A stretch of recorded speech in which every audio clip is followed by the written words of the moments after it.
நீங்கள் வீட்டில் தச்சுக்கிட்டு இருக்கீங்களா? ஆர்டர்ஸ் அதிகமாக வர என்ன பண்ணலாம் அப்படின்னு யோசிச்சுக்கிட்டு இருக்கீங்களா?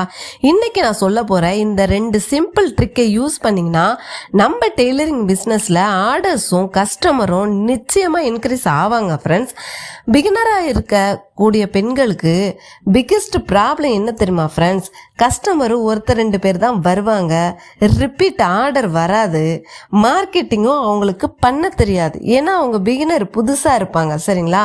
அதனால தான் நான் சொல்கிறேன், இன்கமும் அவங்களுக்கு ஸ்லோவாக இருக்கும்.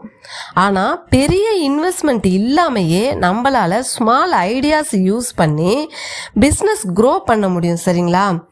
ஏன் இப்படி சொல்கிறேன்னா, இந்த ட்ரிக்கை யூஸ் பண்ணி நான் பெரிய க்ரோத்தை அடைஞ்சிருக்கேன் இப்போ வரைக்கும், சரிங்களா? இன்றைக்கி இந்த வீடியோவில் அதை பற்றி தான் பார்க்க போகிறோம் ஃப்ரெண்ட்ஸ். நான் ஆல்ரெடி இதே மாதிரி வீட்டில் தைக்கிற பெண்களுக்கு எல்லா டெய்லர்ஸ்க்கும் க்ரோத் அதிகப்படுத்த ஆல்ரெடி வீடியோஸ் போட்டிருக்கேன். அதே போல் இந்த ட்ரிக்கையும் அது கூட சேர்த்து யூஸ் பண்ணுங்கள், கண்டிப்பாக உங்களுக்கு நிச்சயமாக இன்க்ரீஸ் ஆவாங்க ஃப்ரெண்ட்ஸ். நம்ம வீடியோக்குள்ளே போகிறதுக்கு முன்னாடி எனக்கு கமெண்ட் பண்ணி உங்கள் கருத்துக்களை தெரிவிச்சிருந்தவங்க எல்லாருக்கும் ரொம்ப ரொம்ப நன்றி ஃப்ரெண்ட்ஸ். இனிமேலும் உங்கள் கருத்துக்களை தெரிவிங்க, அதுதான் எனக்கு பெரிய மோட்டிவேட்டாகவும் ரொம்ப ஹெல்ப்ஃபுல்லாகவும் இருக்கும் ஃப்ரெண்ட்ஸ். வாங்க இன்னைக்கு வீடியோக்குள்ளே போகலாம். ஃபஸ்ட்டு ட்ரிக்கு என்னன்னு பார்த்தீங்கன்னா, இது ரொம்ப சிம்பிளாக இருக்கும், ஆனால் ரொம்ப பெரிய பவர்ஃபுல், சரிங்களா? நான் அனுபவ ரீதியாக சொல்கிறேன். அது என்னன்னா, ஃப்ரீ ஹேர் பேண்டு, சரிங்களா? நீங்கள் ப்ளவுஸ் ஸ்டிச் பண்ணி கொடுக்கும் பொழுது ஒரு சின்ன ஹேர் பேண்ட் அந்த கிளாத்லேயே நீங்கள் ஸ்டிச் பண்ணி கொடுத்தீங்கன்னா கஸ்டமர் ரொம்ப சந்தோஷப்படுவாங்க. அவங்க என்ன ஃபீல் பண்ணுவாங்க தெரியுமா? பரவாயில்லையே, இந்த அக்கா ஃப்ரீயாக ஒரு ஹேர் பேண்டும் தைச்சி கொடுக்குறாங்க அப்படின்னு நினைப்பாங்க. அடுத்தது அவங்களுக்கு மேட்சிங்காக ஒரு ஹேர் பேண்டு கிடைச்சிருச்சு இல்லையா, மேட்சிங்காக இருக்குன்னு ரொம்ப சந்தோஷப்படுவாங்க.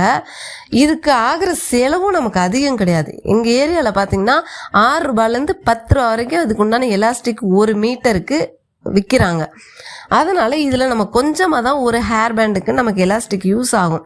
நமக்கு அதிகப்படியான செலவு எதுவும் இல்லை. கிளாத்தும் அவங்க சாரியில் இருக்கிறதோ இல்லை ப்ளவுஸில் இருக்கிற கிளாத்துலையோ தான் நம்ம ஸ்டிச் பண்ண போகிறோம். அதனால் சின்ன ஒரு கிஃப்ட் பண்ணோம்னா கண்டிப்பாக நமக்கு அவங்க ரிப்பீட் ஆர்டர் நமக்கு தருவாங்க. நான் இது எப்படி நான் நினச்சேன்னா, நான் எப்படி செஞ்சேன்னா, நான் சின்ன வயசாக இருக்கும் பொழுது எனக்கு ஒரு ஆன்ட்டி தைச்சி கொடுத்துட்டு இருந்தாங்க. அவங்க பார்த்தீங்கன்னா எனக்கு ப்ளவுஸு சுடிதாரு இது எல்லாமே ட்ரெஸ் எல்லாம் தைச்சி கொடுப்பாங்க, பாவாடை சட்டையெல்லாம். அப்போ பார்த்தீங்கன்னா அவங்க எனக்கு அந்த ட்ரெஸ்ஸுலேயே ஒரு ஹேர் பேண்டும் தைச்சி கொடுப்பாங்க. அப்போ நான் என்ன நினைப்பேன்னா, நமக்கு மேட்சிங்காக ஹேர் பேண்டெலாம் தைச்சி கொடுத்துருக்காங்களேன்னு ரொம்ப சந்தோஷப்படுவேன். மேட்சிங்காக நான் போட்டுட்டு போவேன். அப்போல்லாம் பார்த்தீங்கன்னா ஒரு மேட்சிங்கான ஹேர் பேண்டு கிடைக்கிறது ஒரு பெரிய விஷயம். கடையில் தான் நம்ம வாங்கணும், தச்சையெல்லாம் கிடைக்கிறது ரொம்ப ரேரு.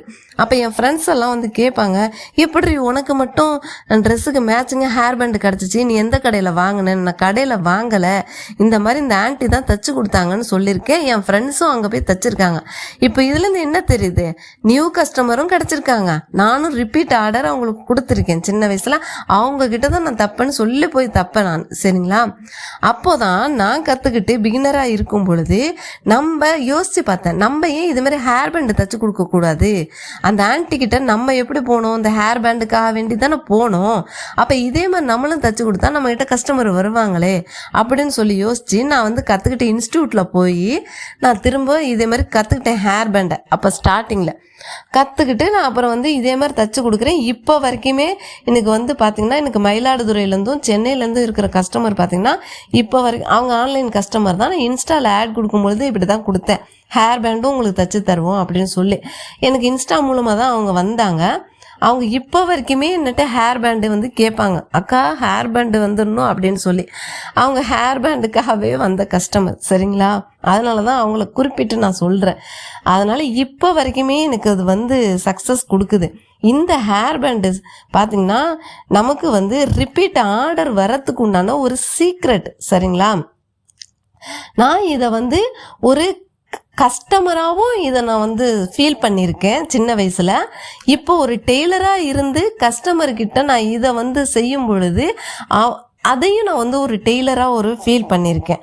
அதனால் 2 விதமான அனுபவத்துலேருந்து தான் நான் சொல்கிறேன். உங்களுக்கு மீண்டும் மீண்டும் அந்த கஸ்டமர் வர ஆரம்பிக்கணும்னா, உங்களுக்கு பெரிய க்ரோத் வரணும்னா நிச்சயமாக இந்த ட்ரிக்கை ஃபாலோ பண்ணுங்கள் ஃப்ரெண்ட்ஸ். இது ஒரு சின்ன விஷயமா நீங்கள் நினைக்கலாம், ஆனால் இந்த சின்ன விஷயம் கஸ்டமரோட மனசில் பெரிய விஷயமா நிற்கும். சரிங்களா? அதனால் கண்டிப்பாக இந்த ட்ரிக்கை யூஸ் பண்ணுங்கள் ஃப்ரெண்ட்ஸ், பிகினராக இருக்கக்கூடியவங்க.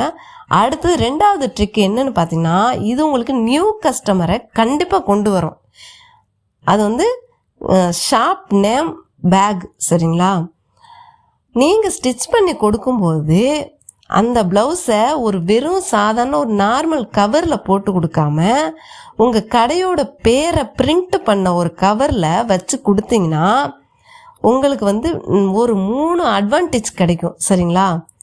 அந்த ஃபஸ்ட்டு அட்வான்டேஜ் என்னன்னு பார்த்தீங்கன்னா, அந்த கஸ்டமரு நீங்கள் அந்த பேக்கில் உங்கள் பிரிண்ட்டை பண்ணியிருப்பீங்க, உங்கள் கடையோட நேமை பிரிண்ட் பண்ணியிருப்பீங்க, அடுத்தது வாட்ஸ்அப் நம்பரையும் பிரிண்ட் பண்ணியிருப்பீங்க இல்லையா?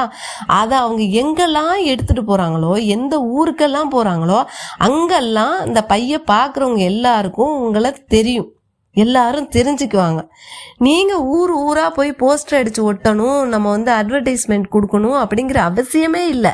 ஒரு பையில் நம்ம வச்சு கொடுத்தது எல்லா ஊருக்குமே அவங்க சொந்தக்காரங்க வீட்டுக்கு போகிறது, சொந்தக்காரங்க எடுத்துகிட்டு போகலாம் அவங்க வீட்டிலேருந்து.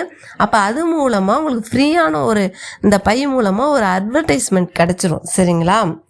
அடுத்தது நெக்ஸ்ட் அட்வான்டேஜ் என்னன்னா, பிராண்ட் வேல்யூ. சரிங்களா? நீங்கள் ஒரு ப்ரொஃபஷ்னலாக தெரிவிங்க, ட்ரஸ்ட்டு உங்கள் மேலே அதிகமாகும். 3வதாக பார்த்தீங்கன்னா அந்த அட்வான்டேஜ் நியூ கஸ்டமர் கிடைப்பாங்க. சரிங்களா?